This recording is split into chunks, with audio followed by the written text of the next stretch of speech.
'ఆహనా పెళ్ళంట' మూవీలో కోట శ్రీనివాసరావు గారు పైన కోడిని వేలాడదీసి చికెన్ అన్నం తింటున్నట్టుగా ఊహించుకుంటారు గదా!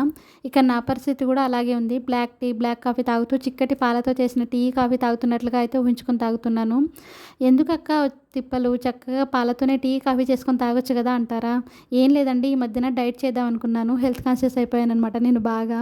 అందులో భాగంగా నేను ఫస్ట్ టీ, కాఫీ మానేయాలనైతే అనుకున్నాను. కానీ ఉదయాన్నే మా వారికి టీ లేదా కాఫీ కల్పిస్తున్నప్పుడు నాకు తాగాలనిపిస్తుంది. ఆ క్రేవింగ్స్‌ని కంట్రోల్ చేసుకోవడానికి ఈ టీ, కాఫీకి రీప్లేస్‌మెంట్‌లో నేను ఈ బ్లాక్ టీ, బ్లాక్ కాఫీ తాగడం అయితే అలవాటు చేసుకుంటున్నానండి.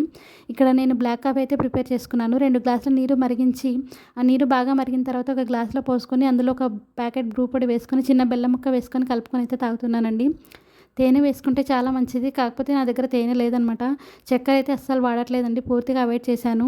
ఈ టీ, కాఫీ చేసుకోవడం చాలా ఈజీ గానీ తాగడం అయితే చాలా కష్టం. చాలా చేదుగా ఉంటాయి. కానీ తప్పదు గదా! మన హెల్త్ కోసం కొన్నిసార్లు తాగాల్సిందే. చెప్పాను గదా! కోట శ్రీనివాసరావు ఊహించుకున్నట్టు నేను గూడా అలా ఊహించుకొని తాగేస్తున్నాను.